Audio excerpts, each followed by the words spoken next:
Synodality എന്ന് പറയുന്ന സെമിനാറിലേക്ക് നിങ്ങളെല്ലാവരെയും സ്നേഹപൂർവ്വം സ്വാഗതം ചെയ്യുകയാണ്. പരിശുദ്ധ സഭ ഈ കാലഘട്ടത്തിൽ നമ്മളോട് ആവശ്യപ്പെടുന്ന ഒരു ജീവിത ശൈലിയാണ് സിനഡാലിറ്റി എന്ന് പറയുന്നത്. സിനഡാലിറ്റി എന്ന വാക്ക് കേൾക്കുമ്പോൾ പലപ്പോഴും അത് വ്യാഖ്യാനിച്ചെടുക്കാനും മനസ്സിലാക്കിയെടുക്കാനും ബുദ്ധിമുട്ടാണ് എന്ന് എനിക്കും നിങ്ങൾക്കും എല്ലാം തോന്നും. പക്ഷേ ഇത് ഈശോ നമ്മുടെ ജീവിതത്തിൽ പകർന്നു തന്ന ഒരു ജീവിത ശൈലി ആയതുകൊണ്ട് ഇതിനെ ഉൾക്കൊള്ളാനും കുടുംബത്തിലും സഭാജീവിതത്തിലും വ്യക്തി ജീവിതത്തിലും ഈ ശൈലി കാലോചിതമാണ്, ഈ കാലഘട്ടം ആവശ്യപ്പെടുന്നതാണ്, ഈ കാലഘട്ടത്തിന്റെ പ്രതിസന്ധികളെ അതിജീവിക്കാൻ ഏറ്റവും ഉത്തമമാണ് എന്ന് വരുമ്പോൾ നമുക്ക് ഈ സഭ നൽകുന്ന ഈ ശൈലിയോട് കൂടുതൽ താതാത്മ്യപ്പെടാനും കൂടുതൽ ഇതിലൂടെ ദൈവികരായി മാറുവാനും നമുക്ക് സാധിക്കും. അതിനാല് നിങ്ങളെല്ലാവരെയും പ്രാരംഭമായിട്ട് തന്നെ ഈ ക്ലാസ്സിലേക്ക് സ്വാഗതം ചെയ്യുകയാണ്. സിനഡാലിറ്റി എന്ന് പറയുമ്പോൾ 2023-24 വർഷങ്ങളില് 2023 സിനഡാലിറ്റിയുടെ ഒരു പ്രാരംഭ സിനഡ്, മെത്രാന്മാരുടെ സിനഡ് മാർപ്പാപ്പയോടൊപ്പം അൽമായരോടൊപ്പം റോമിൽ നടന്നു. 2023 ഒക്ടോബർ മാസത്തിലായിരുന്നു. 2024 ഒക്ടോബർ മാസത്തില് പിറ്റേ വർഷം ഈ കഴിഞ്ഞ പോയ വർഷത്തില് ഈ സിനഡാലിറ്റിയുടെ 2ാം ഘട്ടം റോമിൽ നടക്കുകയുണ്ടായി. അപ്പോൾ ഈ 2 സിനഡുകൾക്കും പ്രാരംഭമായി 2021-22 വർഷങ്ങളില് ഈ സിനഡാലിറ്റിക്ക് വേണ്ടിയുള്ള ചർച്ചകള് ഇടവക തലത്തില്, കൊറോന തലത്തില്, റീജിയണൽ തലങ്ങളില്, രൂപതാ തലങ്ങളില്, പിന്നെ പ്രാദേശിക സഭകളുടെ സിറോ മലബാർ സഭ, സിറോ മലങ്കര സഭ, ലത്തീൻ സഭ, അങ്ങനെ നമുക്കറിയാം വ്യക്തിസഭകളുടെ എല്ലാം കേന്ദ്രങ്ങളിൽ ചർച്ച ചെയ്യപ്പെടുകയും അതിനുശേഷം അതിന്റെ രൂപീകരിക്കപ്പെട്ട റിപ്പോർട്ട് റോമിലെ സിനഡില് മെത്രാന്മാരുടെ സംഘത്തോടൊപ്പം പരിശുദ്ധ മാർപ്പാപ്പയും സഭയിലെ അൽമായരും എല്ലാം ചർച്ച ചെയ്തതിന്റെ വെളിച്ചത്തിലാണ് നമ്മൾ ഈ സെമിനാർ വിഭാവനം ചെയ്തിരിക്കുന്നത്. അതുകൊണ്ട് നമുക്ക് ഈ സെമിനാറിലേക്ക് പ്രവേശിക്കാം. സിനഡാലിറ്റി എന്ന് പറയുന്ന വാക്ക് കേൾക്കുമ്പോൾ ഇതൊരു പുതിയ വിഷയമാണോ എന്ന് തന്നെയാണ് നമ്മൾ ആദ്യം അന്വേഷിക്കുന്നത്. ഞാൻ ഇംഗ്ലീഷ് ടൈറ്റിലാണ് ഉപയോഗിക്കുന്നത്. പരമാവധി എന്റെ അറിവനുസരിച്ച് ഞാൻ മലയാളത്തിലേക്ക് ഞാൻ ട്രാൻസ്ലേറ്റ് ചെയ്യാം. ഇതൊരു ന്യൂ ടോപ്പിക് ആണോ എന്ന്, അതൊരു പുതിയ വിഷയമാണോ എന്നുള്ള ചോദ്യമാണ് സിനഡാലിറ്റിയെ കുറിച്ച് നമ്മൾ ആദ്യമേ കേൾക്കുന്നത്. രണ്ടാമത് ഇത് ഫ്രാൻസിസ് മാർപ്പാപ്പയുടെ പൊന്തിഫിക്കേറ്റ്, മാർപ്പാപ്പയുടെ വിശുദ്ധ സിംഹാസനത്തിലേക്കുള്ള തെരഞ്ഞെടുപ്പിന് ശേഷം ഉണ്ടായ ആവിർഭവിച്ച രൂപമെടുത്ത ഒരു പുതിയ ചിന്താരീതിയാണോ എന്ന് പലരും സംശയിക്കാറുണ്ട്. Is a new dimension, new reality or a new topic? Is this the invention of Pope Francis? Pope ഫ്രാൻസിസിന്റെ, പരിശുദ്ധ മാർപ്പാപ്പയുടെ കണ്ടുപിടുത്തമാണോ ഈ ശൈലി? മാർപ്പാപ്പ മാത്രമാണോ സംസാരിക്കുന്നത്? അതോ സഭയുടെ ശൈലി ഈ സിനഡാലിറ്റി മറ്റു കൗൺസിലുകള്, സഭയുടെ എക്യുമെനിക്കൽ കൗൺസിലുകള് ഇതിനെക്കുറിച്ച് സംസാരിക്കുന്നുണ്ടോ എന്നൊക്കെ നമുക്ക് ചിന്തിക്കാം. നോ, അബ്സല്യൂട്ട്ലി നോട്ട് എന്ന് പറഞ്ഞു കഴിഞ്ഞാൽ ഇത് പരിശുദ്ധ ഫ്രാൻസിസ് മാർപ്പാപ്പ കണ്ടുപിടിച്ച ഒരു ശൈലിയല്ല.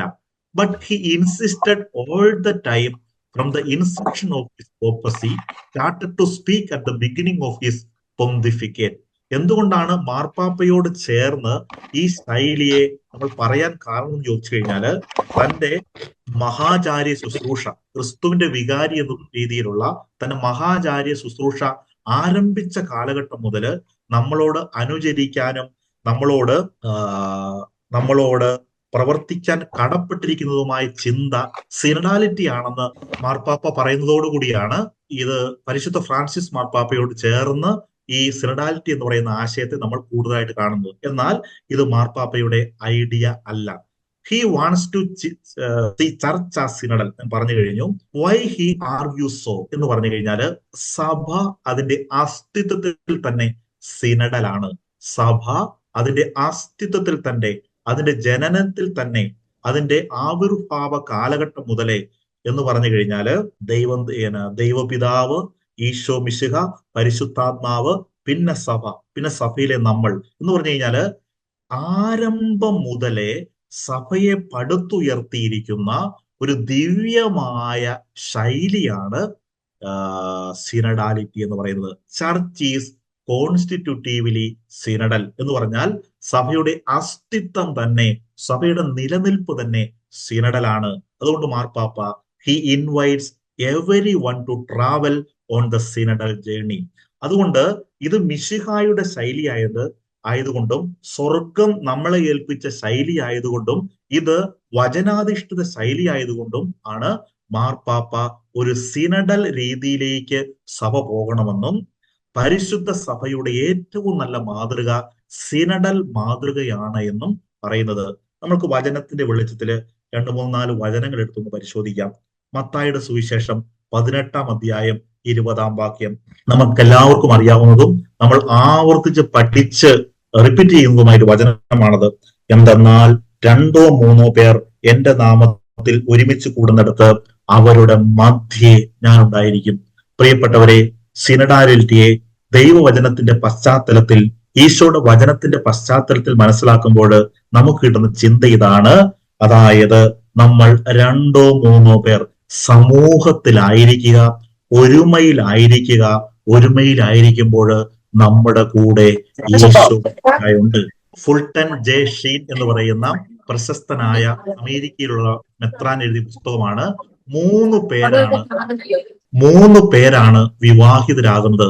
ഭർത്താവ്, ഭാര്യ, 2 പേരല്ലേ ഉള്ളൂ. പിന്നെ ആരാണ് മൂന്നാമത്തെ ആള്? ഈശോ മിശിഹായാണ് എന്ന് പറഞ്ഞു കഴിഞ്ഞാല് അപ്പോൾ ഭർത്താവും ഭാര്യയും ആരംഭിക്കുന്ന ശൈലി അത് സിനഡൽ ശൈലിയാണ്.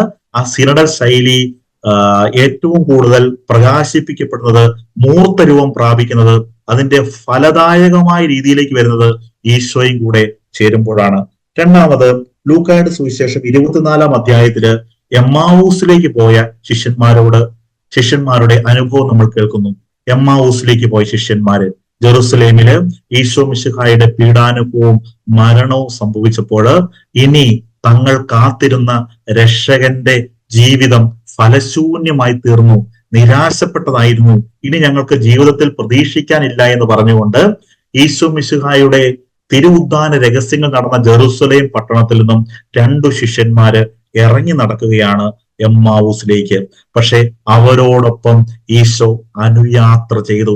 ഈശോ എന്തുകൊണ്ടാണ് അവരുടെ കൂടി വചനം പറഞ്ഞ്, അതായത് നിരാശപ്പെട്ടിരുന്ന, ലക്ഷ്യം നഷ്ടപ്പെട്ടിരുന്ന ഒരു വലിയ രഹസ്യത്തിലേക്ക്, വലിയൊരു പ്രതീക്ഷയിലേക്ക് കടന്നു വന്ന ശിഷ്യന്മാര് ആ രക്ഷകന് അവർ പ്രതീക്ഷിച്ചിരുന്ന ഈശോ മിശിഹായെ യഹൂദന്മാര്, പീലാത്തോസിന്റെ പട്ടാളം ചമ്മട്ടി അടിച്ച് നിലത്തൂടെ വലിച്ച് പീഡാസഹനങ്ങൾ ഏറ്റെടുത്ത് കുരിശിന്മേൽ തറയ്ക്കപ്പെട്ടപ്പോൾ ഈ 2 ശിഷ്യന്മാർക്കും പ്രതീക്ഷയെല്ലാം നഷ്ടപ്പെട്ട് അവര് വലിയ കഥന ഭാരത്തോടുകൂടി ജീവിതത്തിലെ പ്രതീക്ഷകളൊക്കെ അറ്റ് ഭാരം മനസ്സിലും ശരീരത്തിലും പേറി എമ്മാവൂസിലേക്ക് ഇറങ്ങി നടന്നപ്പോൾ അവിടെ ഈശോ അവരോടൊപ്പം അനുയാത്ര ചെയ്ത് ഈ 2 ശിഷ്യന്മാരെ ജെറുസലേമിലേക്ക് തിരിച്ചയക്കുകയാണ്. വചനത്തിലൂടെ അവരുടെ സംശയങ്ങൾക്കെല്ലാം മറുപടി കൊടുത്ത കർത്താവ് വിശുദ്ധ കുർബാനയായി അവരോടൊപ്പം ഭക്ഷണത്തിന് ഇരുന്നപ്പോൾ അവർക്ക് അവരുടെ കണ്ണുകൾ ജ്വലിക്കപ്പെട്ടു, ഹൃദയം തുറക്കപ്പെട്ടു. പക്ഷെ അവിടുന്ന് തീർന്നോ കർത്താവ്? അവിടെ നിർത്തിയോ കർത്താവ്? ഇല്ല. ജെറുസലേമിലേക്ക് തിരിച്ചു പോകാൻ അവരോട് ആവശ്യപ്പെട്ടു. ജെറുസലേമിൽ എന്താണ് വചനം പറയുകയാണ്? അവർ ജെറുസലേമിലേക്ക് തിരിച്ചു പോന്നപ്പോൾ അവർ അപ്പോൾ തന്നെ എഴുന്നേറ്റ് ജെറുസലേമിലേക്ക് തിരിച്ചുപോയി. അവിടെ കൂടിയിരുന്ന 11 പേരെയും അവരോടൊപ്പം ഉണ്ടായിരുന്നവരെയും കണ്ടു. അവിടെ കൂടിയിരുന്ന 11 പേരെയും അവരോടൊപ്പം ഉണ്ടായിരുന്നവരെയും കണ്ടു. അവർ കർത്താവിന്റെ ഉത്ഥാനത്തെക്കുറിച്ച് ചർച്ച ചെയ്തുകൊണ്ടിരിക്കുകയായിരുന്നു എന്ന് പറഞ്ഞു കഴിഞ്ഞാല് സമൂഹത്തോട് കൂടെ ചേർന്ന ഒരു ജീവിത ശൈലിയാണ് കർത്താവ് ഈശോ മിശിഹ ആഗ്രഹിക്കുന്നത്. ആ ശൈലിയെ മോഡേൺ ഭാഷയിൽ നമ്മളതിനെ സിനഡൽ എന്ന് വിളിക്കുകയാണ്. നിങ്ങൾക്ക് മനസ്സിലായെന്ന് ഞാൻ വിചാരിക്കുകയാണ്. വീണ്ടും ജെറുസലേം സൂനകദോസ്. അപ്പസ്തോല പ്രവർത്തനങ്ങളുടെ പുസ്തകം 15-ാം അധ്യായത്തില് ജെറുസലേം സൂനകദോസ് സഭ നേരിട്ടുകൊണ്ടിരുന്ന വിഷയങ്ങളെ കുറിച്ച് പത്രോസ് ശ്ലീഹായുടെ നേതൃത്വത്തിൽ ആദ്യത്തെ ക്രിസ്തുവിന്റെ വികാരിയായ പ്രഥമ മാർപ്പാപ്പയായ പത്രോസിനോട് ചേർന്ന് ശിഷ്യപ്രമുഖനായ പൗലോസിനെ സഹായിക്കുന്ന ബർണ്ണബാസും ലൂക്കായും എല്ലാം ജെറുസലേമിൽ ഒരുമിച്ച് കൂടുകയാണ്. സഭ നേരിടുന്ന വിഷയങ്ങളെ കുറിച്ച് അവര് പരസ്പരം തർക്കിക്കുകയും വാദിക്കുകയും പരസ്പരം ഡിബേറ്റ് ചെയ്യുകയും ചെയ്തു. പക്ഷെ എന്നാൽ അവസാനം അവരെല്ലാം ഒരു തീരുമാനത്തിൽ ഒത്തുചേർന്നു. അപ്പോൾ ഈ സമ്മേളനത്തില് അവർ വരുമ്പോൾ വ്യത്യസ്ത അഭിപ്രായങ്ങളോടുകൂടിയാണ് അവർ വന്നത്. ആ അഭിപ്രായങ്ങളെല്ലാം അവര് സമൂഹത്തില് പ്രകാശിപ്പിച്ചു. പക്ഷേ അവസാനം പരിശുദ്ധാത്മാവിനാൽ വീണ്ടും അവർ ആവേശത്തോടെ സുവിശേഷം പ്രസംഗിക്കാൻ വേണ്ടി തിരിച്ചുപോയി. കൂടെ ആയിരിക്കുക, തമ്പുരാനോടൊപ്പം ആയിരിക്കുക, ചർച്ച ചെയ്യുക, പരസ്പരം സംവദിക്കുക, പരസ്പരം കേൾക്കുക, പരിശുദ്ധാത്മാവിന്റെ വിവേചനം ചോദിക്കുക, ഡിസേൺമെന്റ് ചോദിക്കുക. അങ്ങനെ വീണ്ടും ആവേശഭരിതരായി അവർ ലോകത്തിന്റെ നാനാഭാഗങ്ങളിലേക്കും കർത്താവിന്റെ സുവിശേഷം പ്രഘോഷിക്കാൻ വേണ്ടി പോവുകയാണ്. അപ്പോൾ അവിടെ ഒരു ഒന്നിച്ചിരിപ്പുണ്ട്, ഒന്നിച്ച് കൂടെയായിരിക്കുന്ന അവസ്ഥയുണ്ട്. അവരോടൊപ്പം ഈശോ ഉണ്ട് എന്ന് ഞാൻ പറഞ്ഞു തരേണ്ട ആവശ്യമില്ലല്ലോ.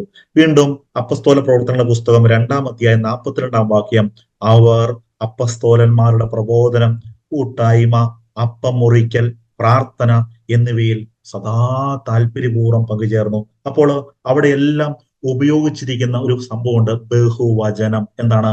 അവർ, ഞാനല്ല, ഞാൻ അപ്പസ്തോലന്മാരുടെ പ്രബോധനം, കൂട്ടായ്മ, അപ്പം മുറിക്കൽ. അങ്ങനെ കൂട്ടായ്മ ഉണ്ടാവത്തില്ലല്ലോ. അപ്പോൾ അവർ എന്ന് പറയുന്ന സംജ്ഞയാണ് ഉപയോഗിക്കുന്നത്.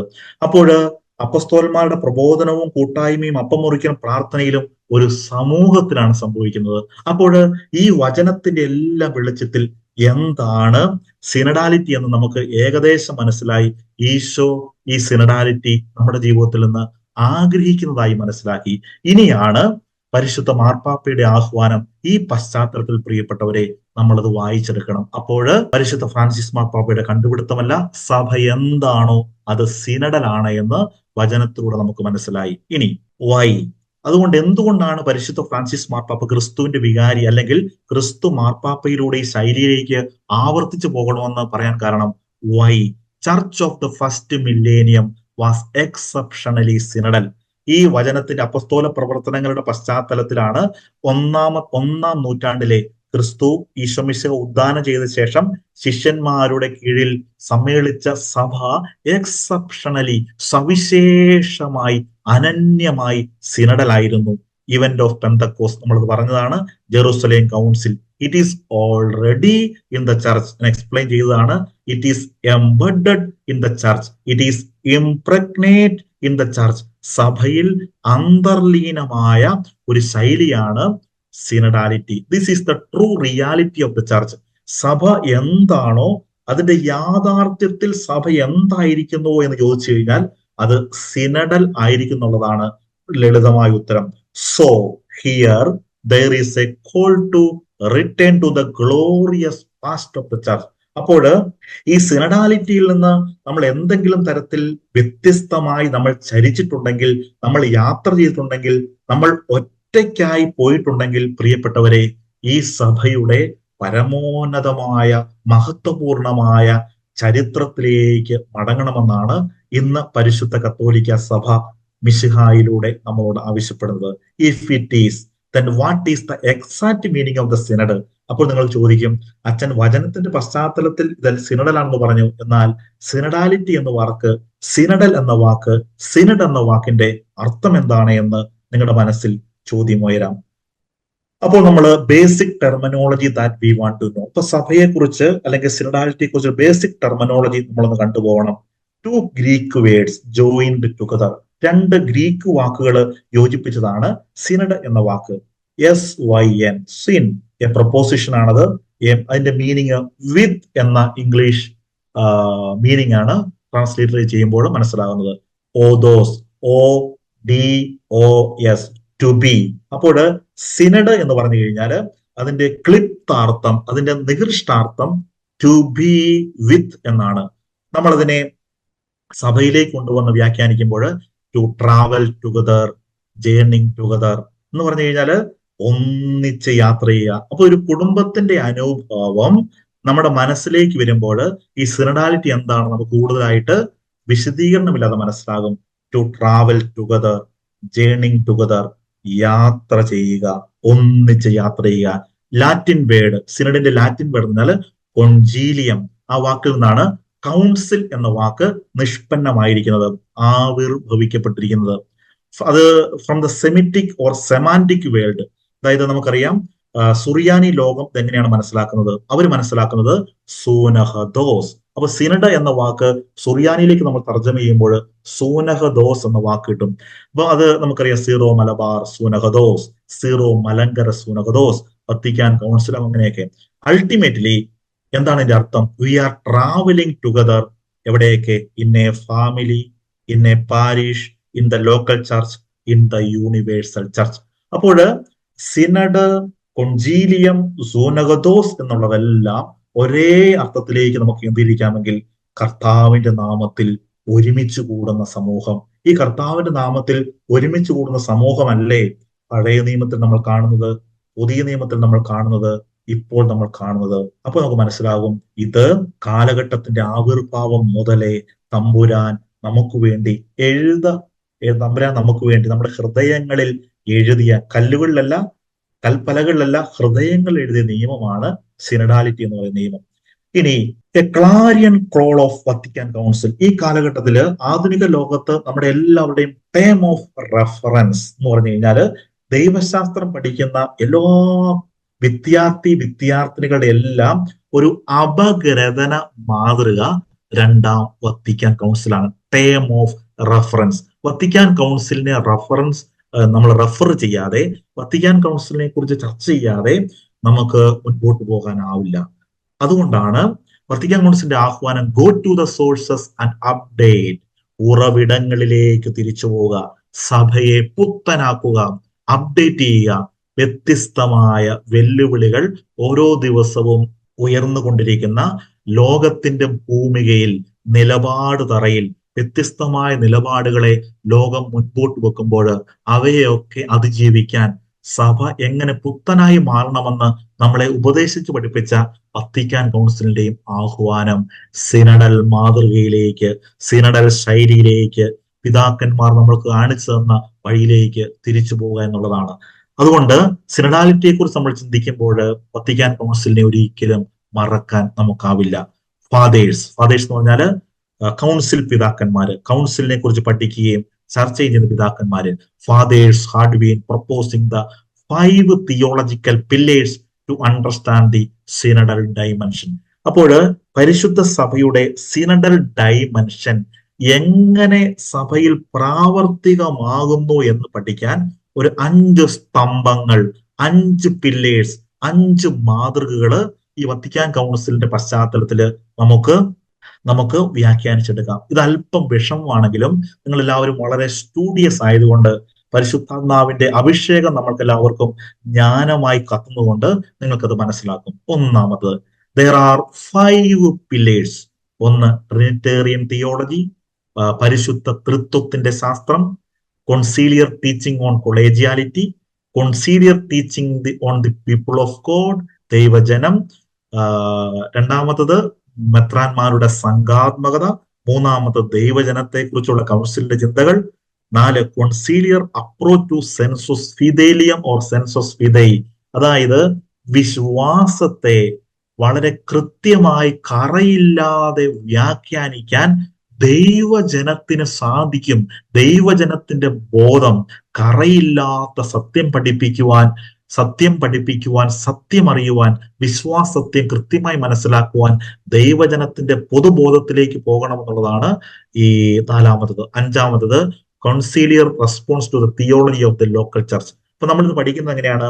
ഈ 5 സ്തംഭങ്ങളിലൂടെ, 5 മാതൃകകളിലൂടെ നമുക്ക് സിനഡാലിറ്റി എങ്ങനെയാണ് സഭയിൽ രൂപമെടുക്കുന്നത്, ജന്മമെടുക്കുന്നത് നമുക്ക് പഠിക്കാൻ സാധിക്കും. ഓക്കെ, ഒന്നാമത് ട്രിനിറ്റേറിയൻ, പരിശുദ്ധ ത്രിത്വം. പരിശുദ്ധ ത്രിത്വത്തിന്റെ പ്രത്യേകത എന്താണ്? 3 ദൈവിക വ്യക്തിത്വങ്ങൾ. ഓൾ ആർ ഈക്വൽ, എല്ലാവരും തുല്യം.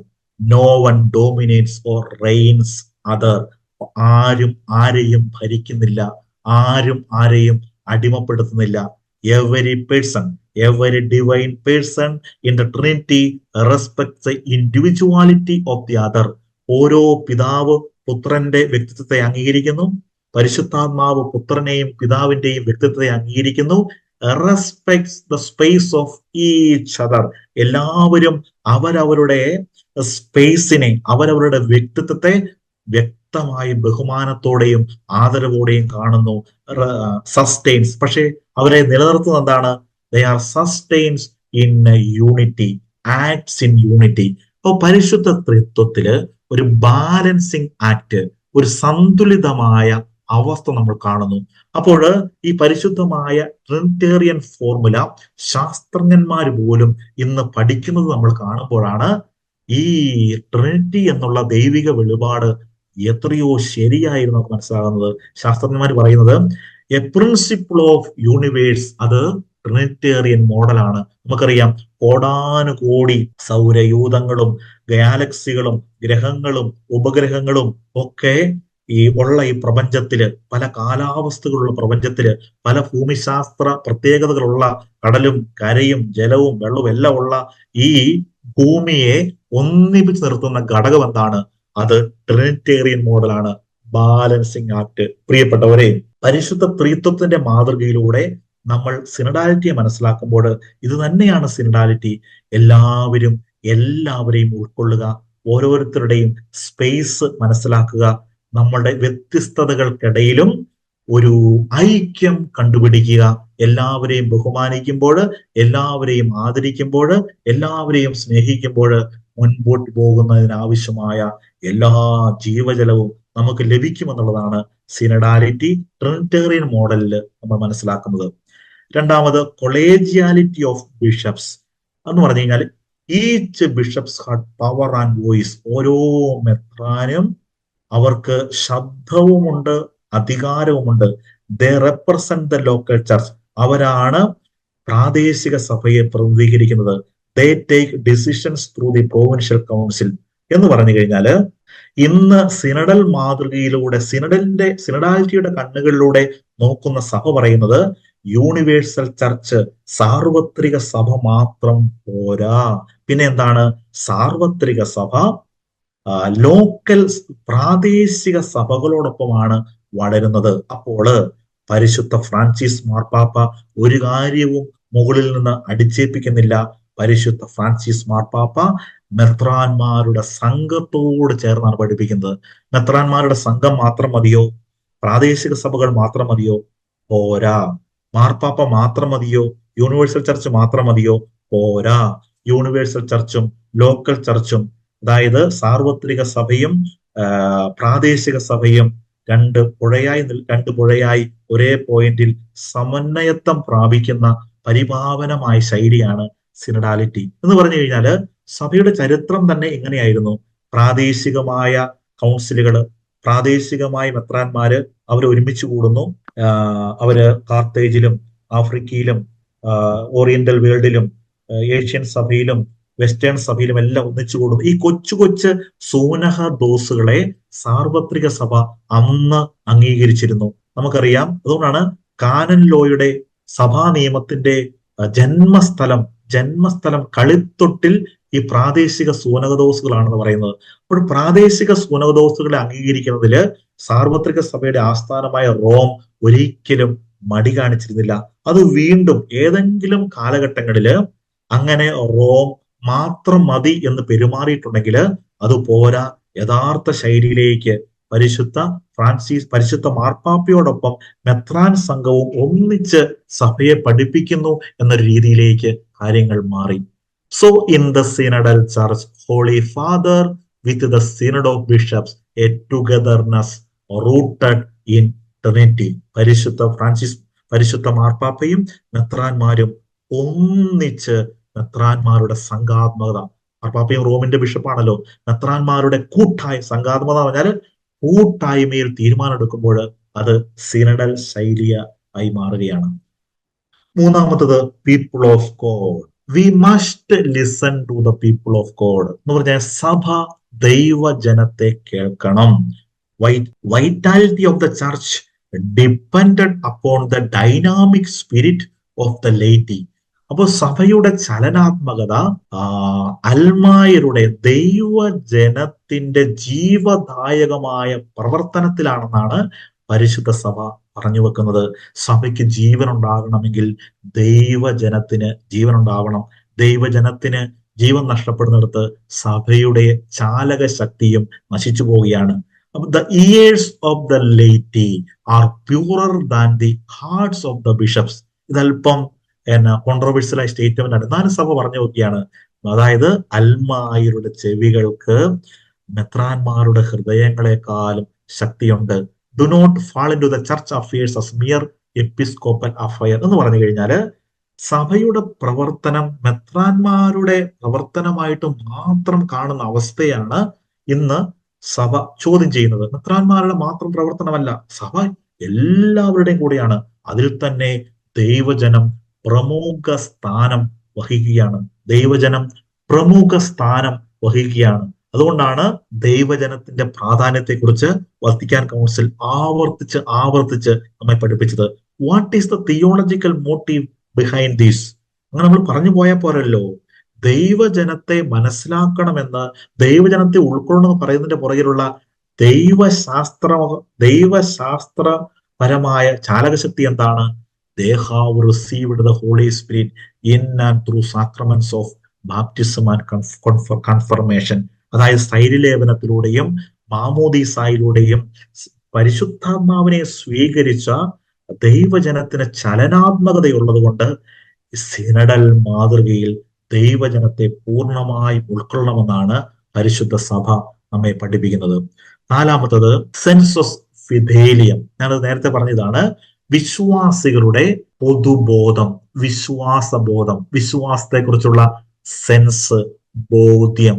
അതായത് ദൈവീകമായ സത്യങ്ങൾ പറഞ്ഞ് മനസ്സിലാക്കാനുള്ള കഴിവ്, വെർബലി, അതായത് വാക്കുകളിലൂടെ അമ്മാനമാടാനുള്ള കഴിവ് ദൈവജനത്തിനില്ലെങ്കിലും വിശ്വാസം കറയില്ലാതെ നിക്ഷേപിക്കപ്പെട്ടിരിക്കുന്നത് ദൈവജനത്തിനാണെന്നാണ് പറയുന്നത്. എന്ന് പറഞ്ഞു കഴിഞ്ഞാൽ പ്രിയപ്പെട്ടവരെ, നമ്മൾ ഇടവകയിലൊക്കെ ഇരിക്കുമ്പോൾ മനസ്സിലാകുന്നത് 10 വർഷം എന്താ പറയണ്ടേ, തിയോളജിയും ഫിലോസഫിയും എല്ലാം കലക്കി കുടിച്ചാണ് ഞങ്ങളൊക്കെ ഇടവക വികാരിമാരായിട്ട് വരുന്നത്. പക്ഷേ ചില അമ്മച്ചിമാരുടെ അടുത്തിരിക്കുമ്പോൾ എത്രയോ മനോഹരമായിട്ടാണ്, ഭംഗിയായിട്ടാണ് ഈശോയെയും സഭയെയും എല്ലാം ഈ അമ്മച്ചിമാര് അവരുടെ ഇടപെട്ടിടപെട്ട് വിറയാർന്ന വാക്കുകളിൽ നമ്മൾ പറയുന്നത്. നമുക്ക് അത്ഭുതം തോന്നിപ്പോവും. അപ്പോൾ ആ വിശ്വാസത്തെക്കുറിച്ചുള്ള പാഠപുസ്തകം അമ്മച്ചിമാരും വല്യപ്പന്മാരും വല്യമ്മച്ചിമാരും ഇപ്പൊ യൂത്ത് ദൈവജനത്തില് യുവജനങ്ങളൊക്കെ ആവേശത്തോടെ വിശ്വാസത്തെക്കുറിച്ച് പഠിപ്പിക്കുകയും വിശ്വാസത്തെക്കുറിച്ച് നമ്മളോട് സംസാരിക്കുകയും ചെയ്യുമ്പോൾ നമുക്ക് ആ ദൈവജനത്തിന്റെ ശ്രേഷ്ഠത, വിശ്വാസത്തെക്കുറിച്ചുള്ള പൊതുബോധം മനസ്സിലാക്കും. കാരണം every person has become a space for the Holy Spirit. Everyone has the capacity to discern the truth. Even though they cannot articulate verbally, they have the ability to grasp the content of the faith. ഇത് ആദ്യ നൂറ്റാണ്ടുകളിൽ നമുക്കറിയാം ആര്യൻ പാഷണ്ഡത എന്ന് പറയുന്ന ഒരു പാഷണ്ഡത, വിശ്വാസത്തിന് നിരാകരിക്കല് ആര്യൂസ് എന്ന് പറയുന്ന ഒരു മനുഷ്യൻ നടത്തിയപ്പോൾ മെത്രാന്മാര്, സഭയുടെ നേതാക്കന്മാര് 2/3 ഈ ആര്യൻ പാഷണ്ഡതയിലേക്ക് വഴിമാറിപ്പോകാൻ തുടങ്ങിയപ്പോൾ ദൈവജനമാണ് എഴുന്നേറ്റെന്ന് പറഞ്ഞത് ഈശോ മിശിഹ പൂർണ്ണമായും ദൈവവും മനുഷ്യനുമാണ് എന്ന് പറഞ്ഞു വെച്ചത്. അതുകൊണ്ടാണ് ഈ വിശ്വാസത്തെ കൃത്യമായി വിലയിരുത്താൻ ദൈവജനത്തിന് അറിയത്തില്ലെങ്കിലും അവരുടെ ഹൃദയങ്ങളിൽ കറയില്ലാത്ത വിശ്വാസം നിക്ഷേപിക്കപ്പെട്ടിരിക്കുന്നു എന്ന് സഭാപിതാക്കന്മാര് നമ്മെ പഠിപ്പിക്കുക. അതാണ് വിശ്വാസികളുടെ പൊതുബോധം. അഞ്ചാമതായി theology of the local church. Accent is on the local church. ഒരു കാലഘട്ടങ്ങളില് പരിശുദ്ധ മാർപ്പാപ്പയ്ക്ക് അല്ലെങ്കിൽ യൂണിവേഴ്സൽ ചർച്ചിന്, സാർവത്രിക സഭയ്ക്ക് അല്ലെങ്കിൽ സാർവത്രിക സഭയുടെ ഭരണ സ്ഥിരാകേന്ദ്രമായ റോമിനാണ് പ്രാധാന്യമെങ്കിൽ, അല്ലെങ്കിൽ ഈ ലോക്കൽ സഭകളിലേക്ക് മിഷണറിമാര് പലപ്പോഴും വിശ്വാസം പ്രഘോഷിക്കാൻ വേണ്ടി പോകുമ്പോൾ റോമിന്റെ പാരമ്പര്യങ്ങൾ, റോമിന്റെ റീത്ത് പ്രാദേശിക സഭകളില് വ്യത്യസ്തമായ സംസ്കാരങ്ങളുള്ള രാജ്യങ്ങളില് അത് റോമൻ റീത്ത് പ്രാവർത്തികമാക്കാൻ വേണ്ടി ശ്രമിച്ചപ്പോൾ സഭ അതിനെക്കുറിച്ച് ഇന്ന് നോ എന്ന് പറയുകയാണ്. അതായത് ബെനഡിക്റ്റ് 15 മാർപ്പാപ്പ 1915 ക്രിസ്തുവിന്റെ വികാരിയായിരുന്ന ബെനഡിക്റ്റ് 15 മാർപ്പാപ്പ ഇങ്ങനെ പറയും. അതായത് റോമിന് വത്തിക്കാന് എല്ലാ രാജ്യങ്ങളിലും അംബാസഡർമാരുണ്ട് അല്ലെ? എല്ലാ രാജ്യങ്ങളിലും അംബാസഡർമാരുണ്ട്. അപ്പോൾ ഈ അംബാസഡർമാരുടെ സമ്മേളനത്തില് പരിശുദ്ധ ബെനഡിക്ട് പതിനാറാമനല്ല, 1915 15 മാർപ്പാപ്പ പറഞ്ഞു, നിങ്ങൾ ഓരോ രാജ്യങ്ങളിലേക്ക് അംബാസഡർമാരായി അയക്കപ്പെടുമ്പോൾ നിങ്ങൾ റോമിന്റെ അംബാസഡർമാരായിട്ടല്ല പോകേണ്ടത്, പിന്നെയോ ക്രിസ്തുവിന്റെ അംബാസഡർമാരായിട്ടാണ് പോകുന്നത്. എന്ന് പറഞ്ഞു കഴിഞ്ഞാല് പ്രാദേശിക സഭകൾ അവരുടെ സാംസ്കാരിക തനിമയിലൂടെ വിശ്വാസത്തിന്റെ വഴികളിലൂടെ ആർജിച്ചെടുത്ത ദൈവശാസ്ത്രവും ഡിസിപ്ലിനും നിയമങ്ങളും ആരാധനാ ശാസ്ത്രവും അവരുടെ തനതായ ആത്മീയതയും നമ്മൾ ബഹുമാനിക്കുമ്പോഴാണ് ലോക്കൽ ചർച്ചുകൾ, പ്രാദേശിക സഭകൾ വളരുന്നത്. അല്ലാതെ റോമൻ റീത്ത് പ്രാദേശിക സഭകളിൽ കൊണ്ടുവന്ന് അതിനെ ഫോളോ ചെയ്യാൻ, അതിനെ അനുഗമിക്കാൻ തദ്ദേശീയരായ മനുഷ്യരോട്, അവിടെയുള്ള മനുഷ്യരോട് ആവശ്യപ്പെടരുത് എന്നുള്ളതാണ് ഈ തിയോളജി ഓഫ് ദ ലോക്കൽ ചർച്ചിലൂടെ പരിശുദ്ധ പരിശുദ്ധ സഭ എന്ന് പറയുന്ന രഹസ്യം ആഗോളം കൊണ്ടാടിയ, ആഘോഷിക്കപ്പെട്ട ഒരു ഡോക്യുമെന്റ് ആണ് ലൂമൻ ജെൻസിയം, ജനതകളുടെ പ്രകാശം. അവിടെ ലോക്കൽ സഭയെക്കുറിച്ച്, പ്രാദേശിക സഭയെക്കുറിച്ച് പറയുന്നത്, വത്തിക്കാൻ കൗൺസിൽ പറയുന്നത് LG23 is in and through the local church that universal church exists. അതായത് സാർവത്രിക സഭ പ്രവർത്തന നിരതമാകുന്നത് പ്രാദേശിക സഭയിലൂടെയാണ്. If this reality is absent then നമുക്കറിയാം, അങ്ങനെ വരുമ്പോൾ പരിശുദ്ധനായ ജോൺ പോൾ രണ്ടാമൻ മാർപ്പാപ്പ പറയുന്നത് സഭയ്ക്ക് 2 ശ്വാസകോശങ്ങളുണ്ട്. ഏതൊക്കെയാണ് 2 ശ്വാസകോശങ്ങള്? West and east. അതായത് പാശ്ചാത്യ നാട്ടിലുള്ള സഭയും ഒരു ശ്വാസകോശമാണ്. രണ്ടാമത്തെ ശ്വാസകോശമായിട്ട് മാർപ്പാപ്പ നിർവചിച്ചിരിക്കുന്നത് പൗരസ്ത്യ സഭകൾ എന്ന് പറഞ്ഞു കഴിഞ്ഞാല് ലോക്കൽ ചർച്ച് എല്ലാ പ്രാദേശിക സഭകളെ അവരുടെ തനിമയെ കരുതി, അവരുടെ തിയോളജിയെ കരുതി, അവരുടെ ഡിസിപ്ലിനെ കരുതി യൂണിവേഴ്സൽ ചർച്ച് ബഹുമാനിക്കുന്നുള്ളത്. പ്രിയപ്പെട്ടവരെ, അപ്പോൾ നമുക്ക് ഏകദേശം സിനഡാലിറ്റി എങ്ങനെയാണ് സഭയിൽ പ്രാവർത്തികമാകുന്നത്, അങ്ങനെ പ്രാവർത്തികമാക്കുമ്പോൾ ഒന്നാമതായി സംഭവിക്കുന്നത് ട്രിനിറ്റേറിയൻ പരിശുദ്ധ തൃത്വത്തിന്റെ ദൈവശാസ്ത്ര അഭിഷേകം സഭയിൽ രൂപപ്പെടുന്നു. 2, മാർപ്പാപ്പയും മെത്രാൻ സംഘവും ഒന്നിച്ച് വിശ്വാസങ്ങളെ കുറിച്ച് പഠിപ്പിക്കുന്നു. ദൈവജനത്തെ പ്രാധാന്യമുള്ളതായി കരുതുന്നു. വിശ്വാസം കറയില്ലാതെ പഠിപ്പിക്കുന്നതിന് ദൈവജനത്തിന്റെ നിക്ഷേപം, ദൈവജനത്തിന്റെ ബുദ്ധിയും ദൈവജനത്തിന്റെ വിവേകവും നമ്മൾ സ്വീകരിക്കണം. പിന്നെ എന്താണ്, സഭയുടെ പ്രാദേശിക സഭകൾ പ്രധാനപ്പെട്ടതായിട്ട് നമുക്ക് മനസ്സിലാക്കണം. പിന്നെ വിശ്വാസത്തിന്റെ പൊതുബോധം, വിശ്വാസത്തിന്റെ ബോധം ദൈവജനത്തിന് ഉണ്ട് എന്ന് നമ്മൾ മനസ്സിലാക്കണം. അപ്പൊ ഇതാണ് സിനഡാലിറ്റി സഭയിലേക്ക് വന്നപ്പോൾ സഭയിൽ സംഭവിച്ച മാറ്റങ്ങൾ. ഇനി സിനഡൽ വഴിയിൽ നിന്ന് നമ്മൾ മാറി നടന്നപ്പോഴാണ് പരിശുദ്ധ ത്രിത്വത്തെ കുറിച്ചുള്ള അടുത്തൊരു സെഗ്മെന്റിലേക്ക് നമ്മൾ കടക്കുകയാണ്. Deviation from the Trinity. അതായത് ഈ 5 സ്തംഭങ്ങളിലൂടെയുമാണ് സിനഡാലിറ്റി ശൈലിയായിട്ട് നമ്മുടെ സഭയിലേക്ക് മാറുന്നതെങ്കിൽ ഈ സഭാ ശൈലിയിൽ നിന്ന് ചില നാളുകളിൽ നമ്മൾ മാറി നടന്നിട്ടുണ്ട്. ചില നാളുകളിൽ സഭയിൽ നിന്ന് ഈ ശൈലി അകന്നു പോയപ്പോൾ എന്താ സംഭവിച്ചത്? അതാണ് നമ്മൾ ഇനി നോക്കുന്നത്.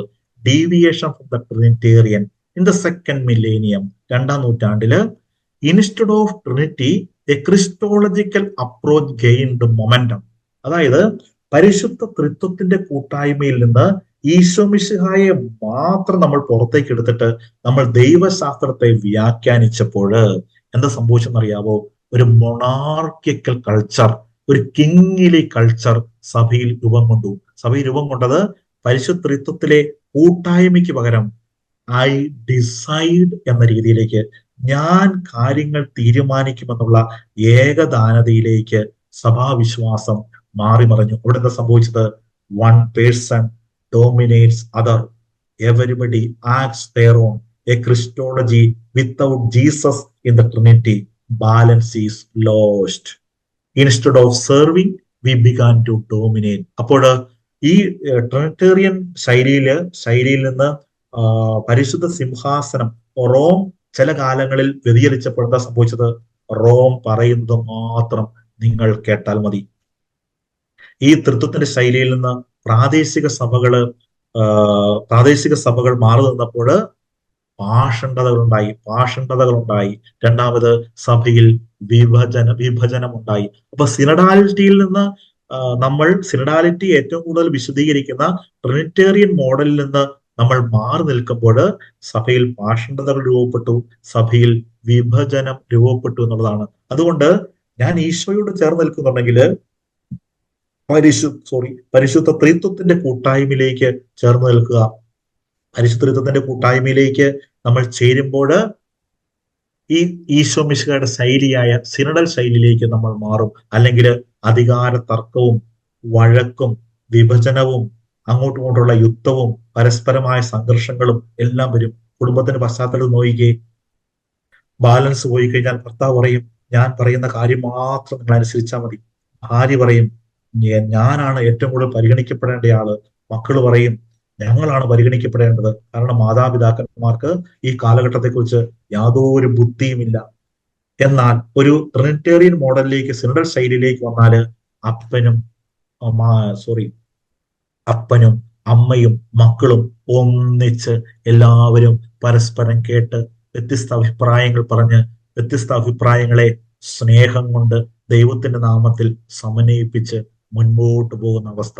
പ്രിയപ്പെട്ടവരെ, ഈ സിനഡൽ ശൈലിയിൽ നിന്ന് കുടുംബങ്ങൾ അകന്നാൽ, സഭയിലകന്നാൽ അവിടെ തർക്കങ്ങളും വിഭജനങ്ങളും എല്ലാം ഉണ്ടാവും.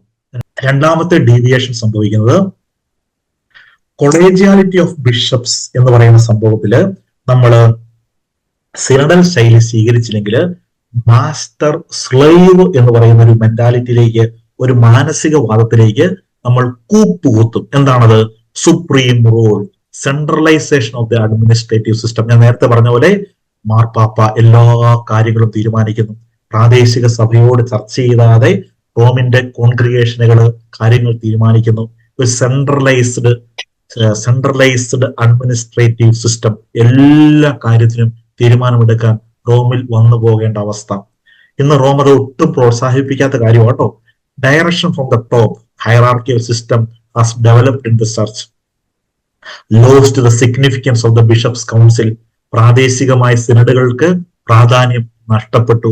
പ്രൊവിൻഷ്യൽ സിനഡ്, നമുക്കറിയാം സഭയിൽ ആദ്യമായി എല്ലാ ഭൂഖണ്ഡങ്ങളിലും രാജ്യാന്തരങ്ങളിലും നിലവിലിരുന്ന മെത്രാന്മാർ നേതൃത്വത്തിലുള്ള സിനഡിന്റെ സിഗ്നിഫിക്കൻസ്, അതിന്റെ പ്രാധാന്യം നഷ്ടപ്പെട്ടു. പിന്നെന്താണ്?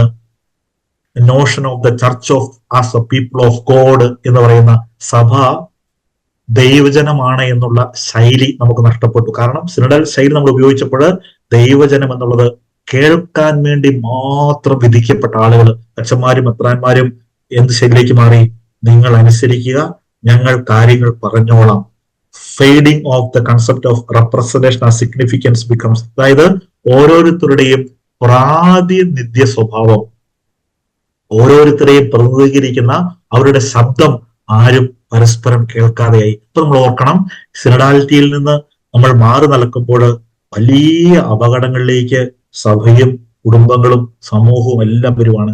നോ ടു സെൻസുസ് ഫിദേലിയം, വിശ്വാസത്തെക്കുറിച്ച് കേൾക്കാൻ ദൈവജനത്തെ കണക്കിലെടുക്കേണ്ട അവസ്ഥയിലേക്ക് മെത്രാന്മാരും അച്ഛന്മാരും എത്തിയില്ല. ആ അവസ്ഥയിലേക്ക് എത്താതെ എന്ന് പറഞ്ഞു കഴിഞ്ഞാല് ഒരു മൂർത്തമായ അർത്ഥത്തിൽ പറഞ്ഞാല് വിശ്വാസികളെ കണക്കിലെടുക്കാതെ സഭയുടെ ഭരണരീതികൾ മുൻപോട്ട് പോയി.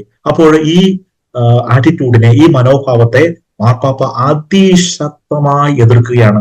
Pop Francis vehemently attack the traditional system എന്ന് പറഞ്ഞു കഴിഞ്ഞാൽ മാർപ്പാപ്പ പറയുന്നത് ഇത് ഈശോയുടെ ശൈലിയോ ദൈവവചനത്തിന്റെ ശൈലിയോ നമ്മളെ ഈ അടുത്ത കാലത്ത് ഏറ്റവും കൂടുതൽ പഠിപ്പിച്ച നമ്മുടെ വിശ്വാസത്തിന്റെ ടേം ഓഫ് റെഫറൻസ് ആയി വത്തിക്കാൻ കൗൺസിലിന്റെ ചിന്തയോ അല്ല. അതുകൊണ്ട് സിനഡ് ഓഫ് ബിഷപ്സിനെ കുറിച്ച് മെത്രാന്മാരുടെ സമ്മേളനത്തിൽ വന്നപ്പോൾ പറയാണ്, synod of bishops is not simply an episcopal affair. മെത്രാന്മാരുടെ ആഭ്യന്തര കാര്യമല്ല സഭ എന്ന് പറയുന്നത്. Before going to the synod, നിങ്ങൾ സിനഡിൽ റോമിൽ പോകുന്നതിന് മുമ്പ് please go to your people. ഞാൻ നേരത്തെ പഠിപ്പിച്ച സെൻസസ് ഫിദേലിയൊക്കെ നമ്മൾ മനസ്സിലേക്ക് കൊണ്ടുവരണം. Please go to your people and listen to their voices. അവരെ കേൾക്കുക, അവരുടെ ശബ്ദം മനസ്സിലാക്കുക. ആൻഡ് ലിസൺ ടു ദം, അവരെ കേൾക്കുക, അവരെ ശ്രദ്ധിക്കുക. What they say on the current issues. ഈ സമകാലീന സംഭവങ്ങളെ കുറിച്ച് എന്താണ് അവർ മനസ്സിലാക്കിയിരിക്കുന്നത്, അവർ ഗ്രഹിച്ചിരിക്കുന്നതിനെ കുറിച്ച് അവർ പറയുന്ന കാര്യങ്ങൾ പിതാക്കന്മാർ കേൾക്കുക. Then collect all these views, അത് ശേഖരിക്കുക. അവർ പറഞ്ഞ വിലപ്പെട്ട വിവരങ്ങൾ ശേഖരിക്കുക. Then come to Rome. This is a Bergoglian approach എന്ന് പറഞ്ഞു കഴിഞ്ഞാൽ ഇത് വത്തിക്കാൻ കൗൺസിലിന്റെ അപ്രോച്ചാണ്. അതുകൊണ്ടാണ് 2023 2024 കൂടിയ സിനഡാലിറ്റിയെ കുറിച്ചുള്ള സിനഡില് അൽമായര്, മെത്രാന്മാര്, പ്രതിനിധികള്, സിസ്റ്റേഴ്സ് എല്ലാവരും പരിശുദ്ധ ഫ്രാൻസിസ് മാർപ്പാപ്പയോടും മെത്രാന്മാരോടും ഒരുമിച്ചിരുന്നു. അത് മാത്രമല്ല ഓർത്തഡോക്സ് സഭകളിൽ നിന്നുള്ള പ്രതിനിധികളെ വരെ മാർപ്പാപ്പ ഈ സിനഡിലേക്ക് ക്ഷണിച്ചിരുന്നു. നമുക്കറിയാം, ഈ അടുത്ത കാലഘട്ടങ്ങളിൽ 40 വർഷമായി സഭയുടെ ഒരു ചിന്ത തന്നെ ഇതാണ്. നമ്മൾ സമ്മേളനങ്ങൾ സംഘടിപ്പിക്കപ്പെടുമ്പോൾ ദൈവജനം മുഴുവനായും റെപ്രസെന്റ് ചെയ്യപ്പെടുക. അതുകൊണ്ട് എല്ലാവരെയും കേൾക്കുക എന്നുള്ളതാണ് ഈ സിനഡാലിറ്റിയിലൂടെ പരിശുദ്ധ പിതാവ് ആവർത്തിച്ച് പറയും. ഞാൻ പറഞ്ഞല്ലോ, ഇത് മാർപ്പാപ്പയുടെ കണ്ടുപിടുത്തമല്ല. മാർപ്പാപ്പ ആവർത്തിച്ച് പറയാൻ വേണ്ടി ക്രിസ്തുവിൽ നമ്മളെ പഠിപ്പിക്കാൻ വേണ്ടി നിയോഗിക്കപ്പെട്ടിരിക്കുന്നതുകൊണ്ടാണ് ഫ്രാൻസിസ് മാർപ്പാപ്പ എന്ന് ഞാൻ ഇടയ്ക്കിടയ്ക്ക് പറയുന്നത്. ഇനി ബെനഡിക്ട് 16 മാർപ്പാപ്പയുടെ, ജോൺ പോൾ 2 മാർപ്പാപ്പയുടെ കാലഘട്ടത്തിൽ നടക്കുന്ന സിനഡ് നമ്മൾ അവരുടെ ചിന്തയല്ല, പക്ഷെ അവര് മുമ്പിൽ നിൽക്കുന്നതുകൊണ്ട് അവരുടെ ആശയങ്ങൾ നമ്മൾ പറയുന്നതുകൊണ്ടാണ് കൂടുതലും ആ സമയത്തുള്ള മാർപ്പാപ്പമാരുടെ പേരുകൾ നമ്മൾ പറയുന്നത്. നോ ലോക്കൽ ഓൺലി, ഞാൻ നേരത്തെ പറഞ്ഞ ആശയം തന്നെ, no local only universal church. അപ്പോൾ നമ്മൾ സിനഡാലിറ്റിയിലൂടെ നമ്മൾ സഭയെ കണ്ടില്ല എങ്കിൽ no existence for the local church. Rome decides everything. So we need everyone. അതുകൊണ്ട് എന്ത് ചെയ്യണം? സഭയ്ക്ക് എല്ലാവരെയും വേണം. സഭയ്ക്ക് എല്ലാവരെയും വേണമെന്ന് പറയുമ്പോൾ തന്നെ അത് എന്ത് ശൈലിയായി? മിശിഹായുടെ ശൈലിയായി, സിനഡൽ ശൈലിയായി, ഒരുമിച്ച് കൂടിയിരിക്കുന്ന ശൈലിയായി. പോപ്പ് ആരേക്ക് വേണം? Pope, patriarchs, metropolitans, archbishops, priest, deacons, laity. ഇവരെ എല്ലാവരെയും വേണം. ഇവരെ എല്ലാവരെയും വേണമെന്ന് പറയാൻ കാരണം ചർച്ച് ഈസ് മിഷണറി ആയതുകൊണ്ടാണ്. ഒരു പ്രേക്ഷിത ദൗത്യം സഭയ്ക്കുള്ളത് കൊണ്ടാണ് എല്ലാവരും വേണമെന്ന് പറയുന്നത്. പ്രിയപ്പെട്ടവരെ, നമ്മളെ കർത്താവ് ഏൽപ്പിച്ചിരിക്കുന്ന ദൗത്യം പത്രോസ് മാത്രമല്ല മേടിച്ചിരിക്കുന്നത്.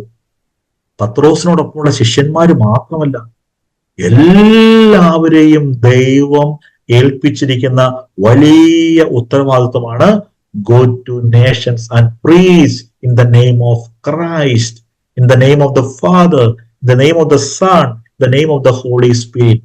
ജനതകളോട് സുവിശേഷം പ്രഘോഷിക്കുക എന്നുള്ളത് നമ്മുടെ മാമോദിസ സ്വീകരിച്ച എല്ലാവരുടെയും ഉത്തരവാദിത്വമായതുകൊണ്ട്, എല്ലാവരിലും പരിശുദ്ധാത്മാവ് പ്രവർത്തിക്കുന്നതുകൊണ്ട് we need to travel together. If we are, അതുകൊണ്ട് നമ്മൾ എല്ലാവരും ഒരുപോലെ യാത്ര ചെയ്യണം. അതാ ഞാൻ ആദ്യത്തെ തുടക്കത്തില് പ്രാർത്ഥനയിൽ പറഞ്ഞത്.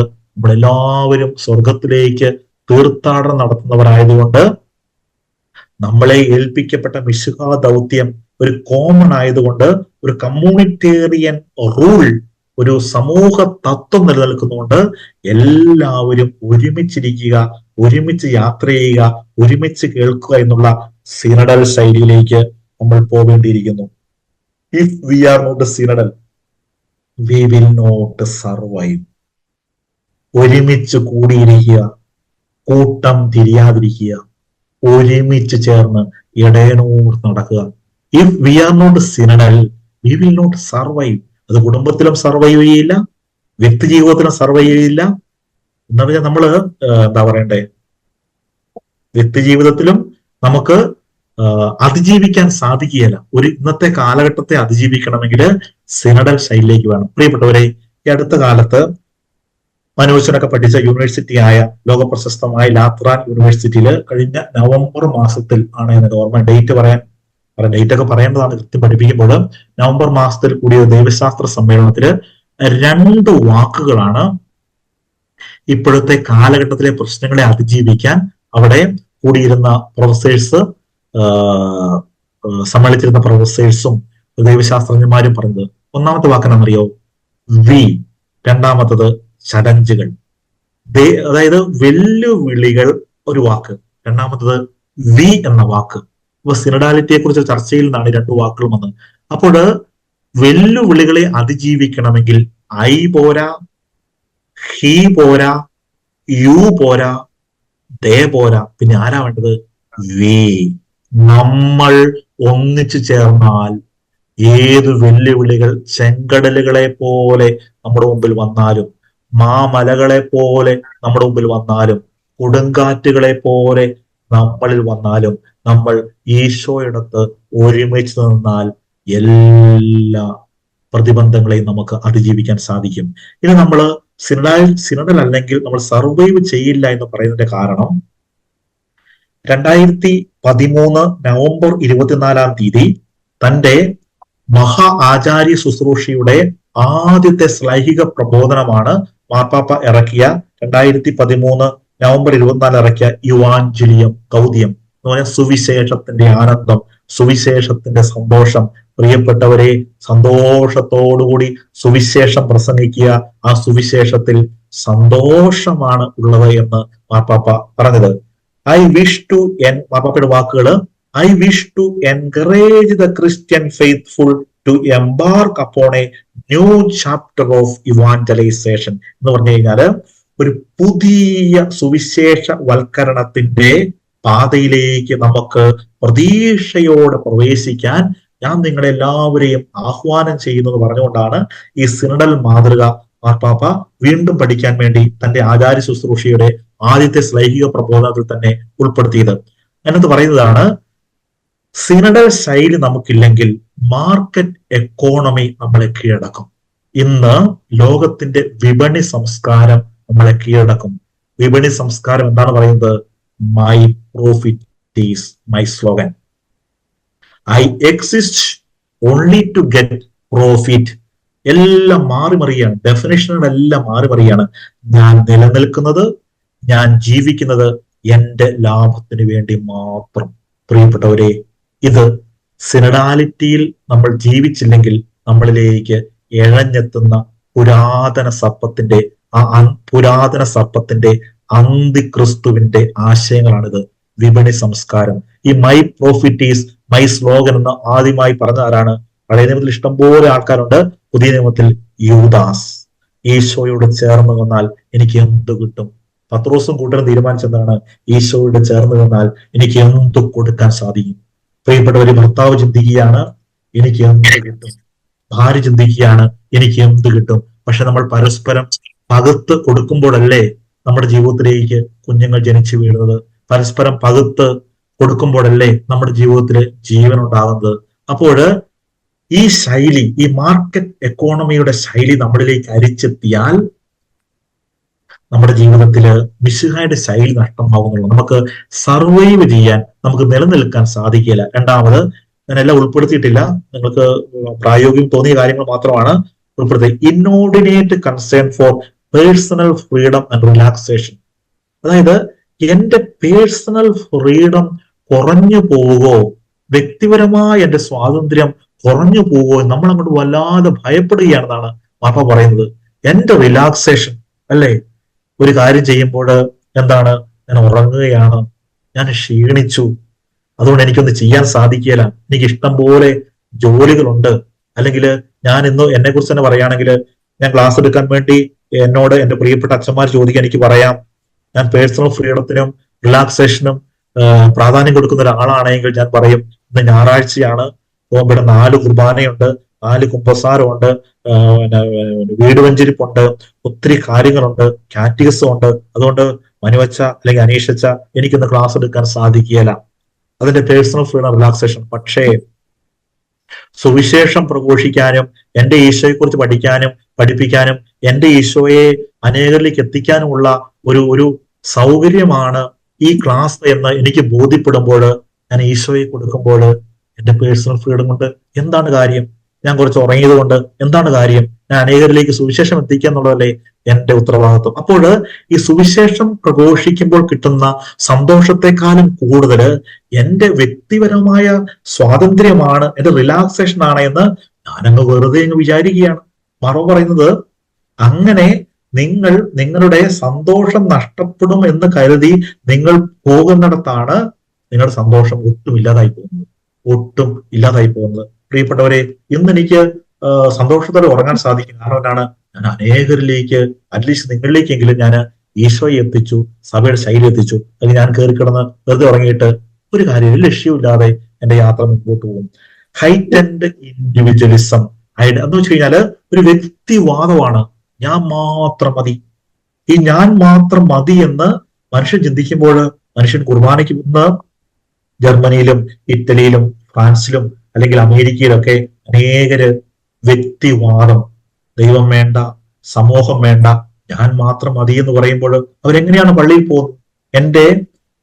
എന്റെ ഐഡന്റിറ്റി ക്രൈസിസ് രൂപപ്പെടും എന്ന് പറഞ്ഞു കഴിഞ്ഞാല്, നിങ്ങൾക്കറിയാവോ, ലൂക്കായുടെ സുവിശേഷം 12-ാം അധ്യായം 17-ാം വാക്യം, സിനഡാലിറ്റി ഒട്ടും ജീവിതത്തിൽ കടന്നുപോയിട്ടില്ലാത്തൊരു മനുഷ്യൻ നമ്മൾ കണ്ടെത്താം. അത് നിങ്ങൾക്ക് എല്ലാവർക്കും അറിയാവുന്ന പോലെ ദോഷനായ ധനികനാണ്. അവൻ പറയാണ്, എന്റെ വയലുകളില് ഇഷ്ടം പോലെ ധാന്യമണികൾ വിളഞ്ഞു കിടക്കുകയാണ്, കൊയ്ത്തിന് പാകമായി അനേകം ഏക്കറുകളില് വിളഞ്ഞു കിടക്കുകയാണ്. എന്റെ വയലേലകളില്, എന്റെ പുൽമേടുകളില് ഇഷ്ടം പോലെ ആടുകള്, ഓരാടുകളും ചെമ്മരി ആടുകളും എല്ലാ ആടുകളും സമൃദ്ധമായി പെറ്റുവരികയാണ്. അവരെ അതുകൊണ്ട് അദ്ദേഹം പറയാണ്, ഈ വയലേലകളിൽ വിളഞ്ഞു കിടക്കുന്ന ഗോതമ്പ് മണി ശേഖരിക്കാൻ പാകത്തില് എന്റെ അറപ്പൂരകളിൽ സ്ഥലമില്ല. ഈ ആടുമാടുകളെ എല്ലാം കയറി താമസിപ്പിക്കാൻ കൂടെ തിരിച്ചു കൊണ്ടുവരാൻ വേണ്ടി എനിക്ക് വീണ്ടും വീണ്ടും മാടങ്ങൾ പണിയേണ്ടി വരും. അതുകൊണ്ട് ഞാൻ അറപ്പുരകൾ വീണ്ടും വീണ്ടും പൊളിച്ചു പണിയാണ്.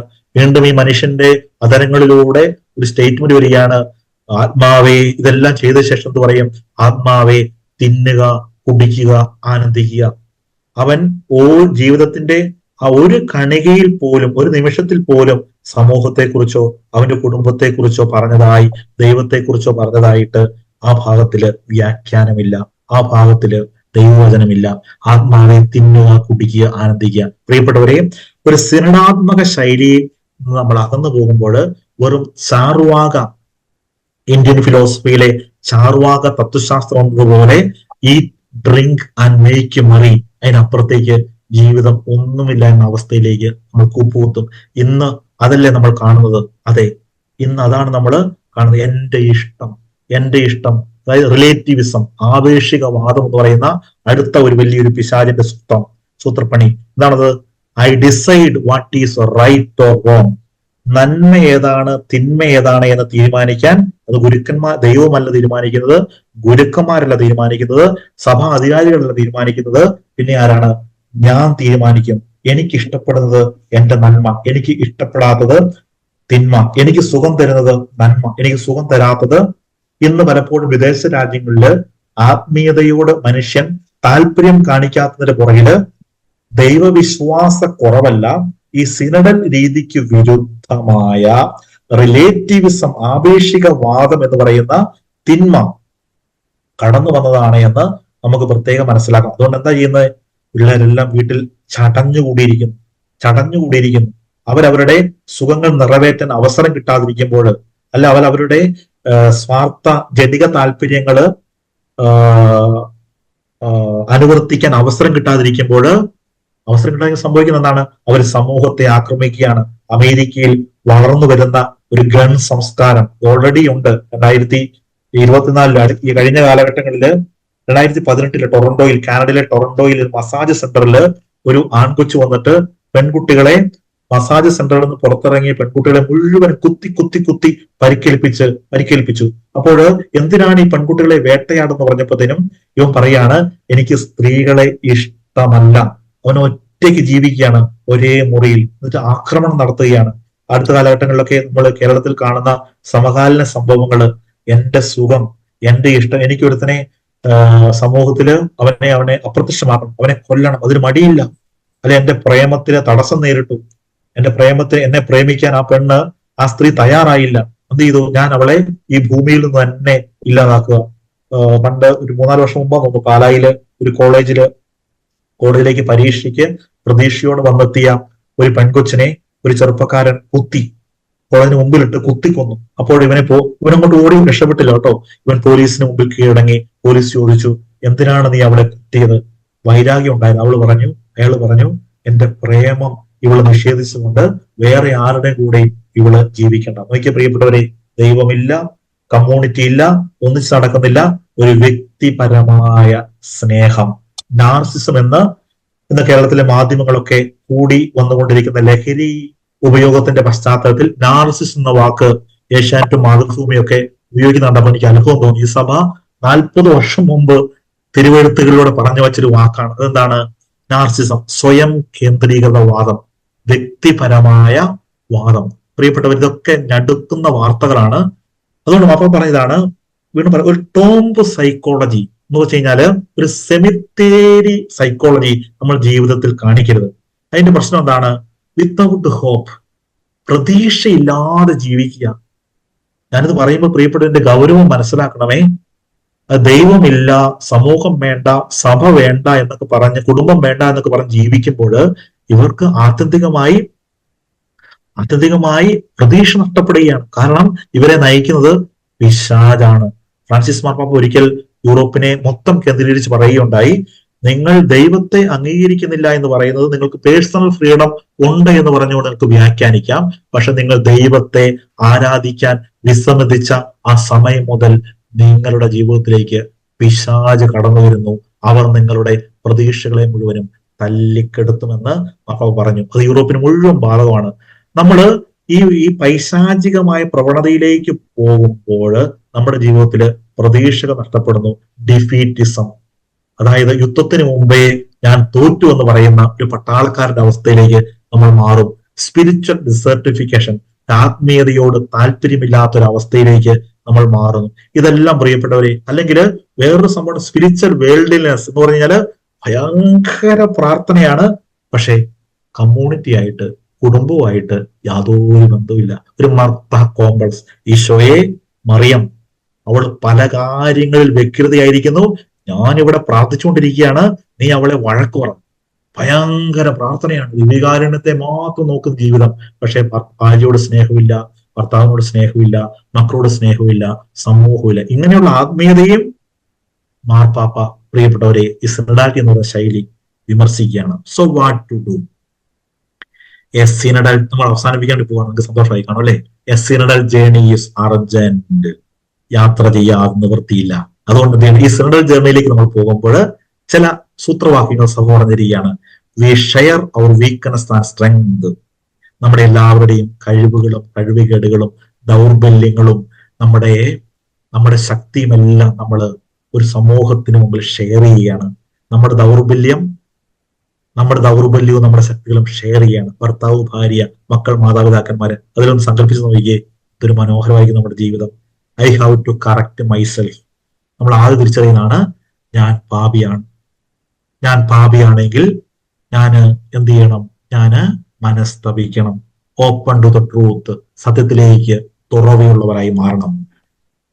Darkness is the medium to seek light. അതുകൊണ്ട് ജീസസ്, നമ്മുടെ കൂടെ കർത്താവ് ഉണ്ട് എന്നൊരു ശൈലി. മക്കളെല്ലാം അറിയാം, അവള് ആ തോട്ടത്തില് ഈശോയെ അടക്കിയ അരിമത്യാക്കാരൻ ജോസഫിന്റെ തോട്ടത്തില് മിശിഹായെ അന്വേഷിച്ച് നടക്കുകയാണ്. അവളുടെ ജീവിതത്തിൽ മുഴുവനും ഇരുട്ടാണ്, കർത്താവിനെ കണ്ടെത്താൻ സാധിക്കുന്നില്ല. പക്ഷെ ആ ഇരുട്ടിൽ അവൾ കർത്താവിനെ കണ്ടെത്തുന്നു. പ്രിയപ്പെട്ടവരെ, സമൂഹമായി ജീവിക്കുമ്പോൾ മാത്രമേ ഞാനിപ്പോൾ അഭിമുഖീകരിക്കുന്ന ഇരുട്ടിനെ അപ്രസക്തമാക്കാൻ, ആ ഇരുട്ടിനെ പ്രകാശത്തിലേക്ക് കൊണ്ടുവരാൻ നമ്മൾ ഒരുമിച്ചായിരിക്കണം. So we are walking with God and community. എന്റെ സങ്കടങ്ങളെല്ലാം മാറാൻ എന്റെ കുടുംബത്തിന്റെ കൂടെ ഞാൻ അല്പം ഇരുന്നാൽ മതി. അതുകൊണ്ടാണല്ലോ നമ്മൾ ഈ വിദേശത്താണ് ജോലി ചെയ്യുന്നെങ്കിലും, വിദേശത്താണ് ശുശ്രൂഷ ചെയ്തെങ്കിലും നമ്മൾ വർഷത്തിലൊന്ന് വീട്ടിൽ പോലെ, ഞാനും ജോലിയിൽ വീട്ടിലൊക്കെ പോകാൻ ആഗ്രഹിക്കുകയാണ്. കാരണം എന്താണ്?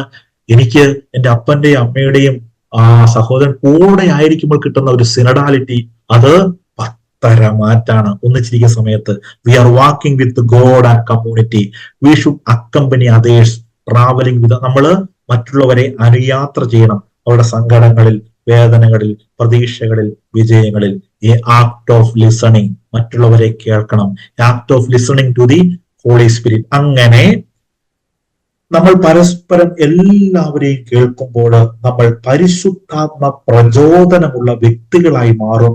നമ്മൾ എടുക്കുന്ന തീരുമാനങ്ങൾ എല്ലാവരും അംഗീകരിക്കുമെന്നാണ് പരിശുദ്ധ സഭ പറയുന്നത്. എന്ന് പറഞ്ഞു കഴിഞ്ഞാല് ഇതെല്ലാവരും കൂടെ വോട്ടിട്ട് ജനാധിപത്യ രീതിയിൽ കൂടുതൽ വോട്ട് കിട്ടുന്നിടത്ത് ആ തീരുമാനം എടുക്കുക എന്നുള്ളതല്ല സിനഡാലിറ്റി. പിന്നെയോ consult with everybody, open to the Holy Spirit, take a discernment, ഒരു വിവേചനം, പരിശുദ്ധാത്മാവിന്റെ അഭിഷേകത്തിന് തമ്മിൽ തീരുമാനം എടുക്കുക. അങ്ങനെ ഇതെല്ലാം കേട്ട് കഴിയുമ്പോൾ പത്രോസും പൗലോസും, അല്ലെങ്കിൽ പത്രോസ് വ്യത്യസ്തമായ അഭിപ്രായങ്ങളെല്ലാം കേട്ട് പരിശുദ്ധാത്മാവിന്റെ അഭിഷേകത്തിന് കീഴില് പ്രാർത്ഥിച്ചപ്പോൾ ഒരു വിവേകം, ഒരു നിയോഗം, ഒരു തീരുമാനം പത്രോസിന് കിട്ടി. അങ്ങനെ പത്രോസ് പരിശുദ്ധാത്മാവിൽ പ്രചോദിക്കപ്പെട്ടതുപോലെ സഭാധികാരികളും മാർപ്പാപ്പ മുതല് ഇങ്ങേ അറ്റത്തുള്ള കുടുംബത്തിലുള്ള കുടുംബനാഥൻ അല്ലെ കുടുംബനാഥ മക്കൾ ഒക്കെ പരിശുദ്ധാത്മാവിന്റെ ആവേശത്തിൽ നിറയുമ്പോൾ നമ്മൾ എടുക്കുന്ന തീരുമാനങ്ങളെല്ലാം വിജയത്തിലേക്ക് നീങ്ങും.